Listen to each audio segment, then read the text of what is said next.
मैं समय हूं और आज महाभारत की अमर कथा सुनाने जा रहा हूं। नमस्कार, मैं हरीश भिमानी हूं।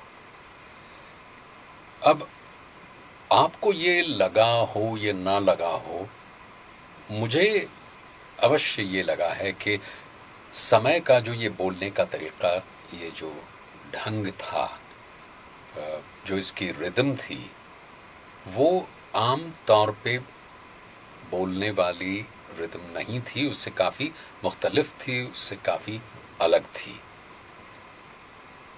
वो क्यों ऐसा था और क्यों फिर भी वो इतनी सराही गई या इतनी अच्छी लगी, और इसकी शुरुआत कहाँ से हुई, मुझे पीयूष जी ने कहा कि हम वो जानना चाहते हैं।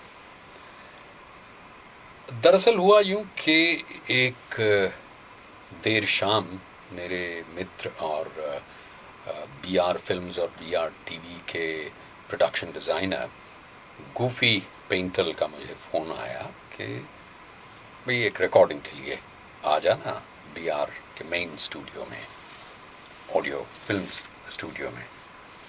तो जैसे आम तौर पे मेरा तरीक़ा है, मैंने पूछा कि क्या है, तो उन्होंने कहा कि आप बस आ जाओ, तुम कुछ अच्छा हो रहा है, आ जाओ। आपको ये बता दूं कि हमारे व्यवसाय में आम तौर पे पहले से ये बताया नहीं जाता कि रिकॉर्डिंग क्या होने वाली है, विषय क्या है या प्रोजेक्ट क्या है, क्योंकि जब तक वो प्रोजेक्ट लोगों के सामने नहीं आता बन के, तब तक वो एक तरह से सीक्रेट होता है। तो वहाँ मैं गया, रात 10 बजे बुलाया था। अब मैं देखता क्या हूँ, आम तौर पे ये रिकॉर्डिंग्स तो असिस्टेंट्स कर लेते हैं, बहुत इम्पोर्टेंट हुआ तो डायरेक्टर होता है, लेकिन यहाँ तो तीन तीन महारथी थे। बी.आर. चोपड़ा साहब, डॉक्टर राही मासूम रज़ा और पंडित नरेंद्र शर्मा। तो मैं तो सकते में पड़ गया कि ये है क्या। पूछने पर उन्होंने कागज़ थमा दिया, 2 पन्ने थे, तो मैंने झट से पढ़ डाला। तुरंत वो माइक्रोफोन की लेवल वगैरह लेते हैं, उसके बाद मैंने पढ़ डाला। तो अभी मैंने पूरा भी नहीं किया तो डॉक्टर साहब आए, उन्होंने कहा, अरे बेटे देखिए, ये तो डॉक्यूमेंट्री जैसा लग रहा है। तो मैंने कहा, हाँ जी, और क्या है ये? अच्छा, मुझे ना वो बताएं कि ये क्या है और ना मेरी समझ में आए। तो उन्होंने कहा, नहीं, थोड़ा इत्मीनान से आप इसे नरेट कीजिए। तो मैंने किया कि मैं समय हूँ और आज आपको महाभारत की कथा सुनाने जा रहा हूँ। ये महाभारत कोई आम युद्ध कथा नहीं है वगैरह वगैरह, जैसे कि मैं आम डॉक्यूमेंट्री बोलता हूँ। तो उन्होंने कहा, अच्छा ठीक है, ठीक है, बाद में देखेंगे। मुझे कुछ ऐसा लगा कि वो कुछ संतुष्ट तो नहीं हुए थे, लेकिन मैं भी कहाँ संतुष्ट हुआ था। मैंने कहा ठीक है, उन्हें जैसा चाहिए। जो स्क्रिप्ट थी मैंने पढ़ डाली। 2-3 दिन के बाद फिर फ़ोन आया वो इसी गूफी पेंटल का कि भाई ज़रा आ जाना दोबारा। तो मैंने कहा क्या है? कहा भाई तुम आ जाओ, बहुत सवाल पूछते हो। तो मैं गया, फिर वही तीनों महारथी, फिर 6-7-8 टेक्स हुए और उन्होंने कहा कि भाई देखो ऐसा है, ये चीज़ हो रही है और ये जो कैरेक्टर है, ये जो पात्र है, वो समय है। अब ये समय क्या होता है, मेरी तो कुछ समझ में नहीं आया। उन्होंने कहा देखो, समय वो चीज़ है जो पहले था, आज है, कल होगा, इसलिए इसकी भाषा भी कोई बड़ी संस्कृत में नहीं होगी। मैंने कहा अच्छा, आपको शायद आकाशवाणी चाहिए। तो कहा नहीं, बिल्कुल आकाशवाणी नहीं है, this is also not God's voice, ये समय है। तो समय क्या है? तो कहा कि ये इंसान तो नहीं है, मगर हमेशा इंसान जिसके साथ जूझता है, हमेशा जिसके साथ रहता है, जिसके सामने झुकता है, वो समय है। तीसरी बार जब रिकॉर्डिंग हुई तब मैंने एक सुझाव दिया। मैंने कहा कि देखिए, आप कहते हैं कि मैं आवाज़ बदलूं, अगर मैं आवाज़ बदलूंगा तो वो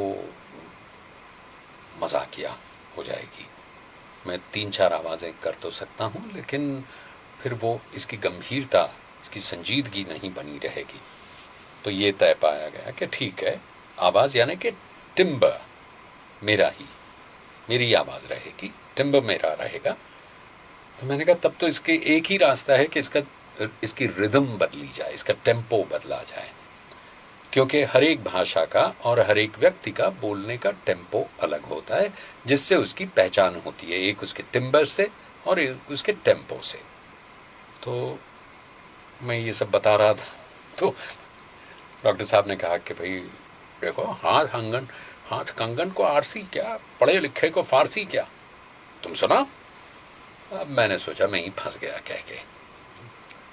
तो मैंने कुछ, जैसे मैं आम तौर पे गंभीरता से समझा के बोलता हूँ वो, और आकाशवाणी के बीच का कुछ करने की मैंने कोशिश की कि भाई इस तरह से तो कोई इंसान तो बात नहीं करता, चाहे जितना गंभीर हो, जितना नाटकीय हो, मगर ये बहुत नाटकीय भी तो नहीं लगता। तो मैंने उस तरह से बोलना शुरू किया कि मैं समय हूं और आज आपको महाभारत की कथा सुनाने जा रहा हूं। ये महाभारत कोई आम युद्ध कथा नहीं है, ये कथा है धर्म और अधर्म के संघर्ष की वगैरह। तो उन्होंने कहा कि बस इसको पकड़ के रखो, ये याद रखना। और इतना सा जो हिस्सा था उन्होंने रिकॉर्ड करवा लिया। उन्होंने कहा बस ये ठीक है, यही रखना है, और बेटे आप याद रखिए यही करें। फिर एक बार और बुलाया, क्योंकि फिर स्क्रिप्ट में कुछ रद्दो बदल आया, और फिर टेलीविज़न पे ब्रॉडकास्ट होने जा रहा था।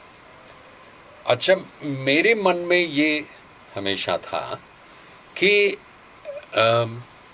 ये तो बहुत ही स्लो है, ये तो कोई सुनेगा नहीं, बगैर पिक्चर के, बगैर विजुअल्स के आदमी एक एक, डेढ़ 2-2 मिनट कैसे सुनेंगे। उसमें तो रफ्तार होनी चाहिए, उसमें तो रवानी होनी चाहिए। तो जब दूसरे, तीसरे, चौथे एपिसोड के लिए मैं गया तो वहाँ तब तो कोई होता नहीं था, क्योंकि सब बिजी होते थे।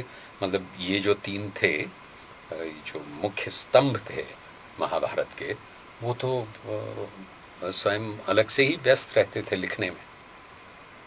तो मैं रिकॉर्डिंग के लिए गया, और जैसे मैं आम तौर पे करता हूँ, उसमें थोड़ा सा वो समय का पुट डाल के उसको काफ़ी तेज़ रफ्तार अच्छे से कर दिया। उसके बाद जब मैं गया तो डॉक्टर साहब का फ़ोन आया। उन्होंने कह के रखा था कि ये आए लड़का तो फ़ोन करवाना, पहले बात करवाना।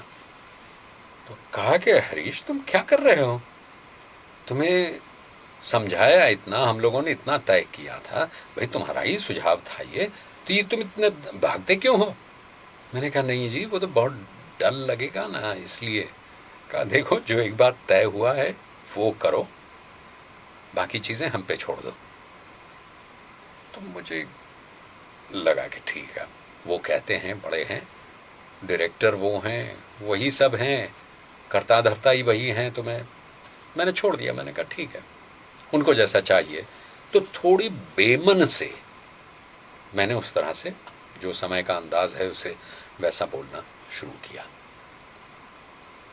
10, 15, 20 एपिसोड के बाद मुझे एहसास हुआ कि मैं कितना गलत था।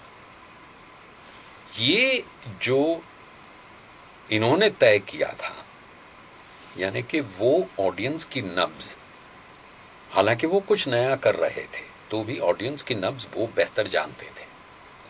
और जो प्रचलित हुआ, जो कामयाब हुआ, जो सफल हुआ, जो लोकप्रिय हुआ, वो ये अंदाज था समय का। और शायद इसलिए कि वो इतना यूनिक था, और मैं गलती कर रहा था कि नहीं ये कौन सुनेगा। हालांकि आज भी मुझे कई बार लगता है कि ऐसे आधे मिनट, 1 मिनट, 1.5 मिनट, कभी कभी तो 2 मिनट के ड्यूरेशन वक्फे थे कि जहां टेलीविजन पे विजुअल कुछ नहीं था, सिर्फ आवाज थी, और फिर भी लोग सुनते थे। तो ये बड़ी अजीब बात है कि सुझाव जहां से आया, फिर उसी ने नकार दिया, फिर उसी ने कहा कि अच्छा ठीक है, आपको चाहिए तो मैं ऐसे बोलता हूं, लेकिन सही वो था।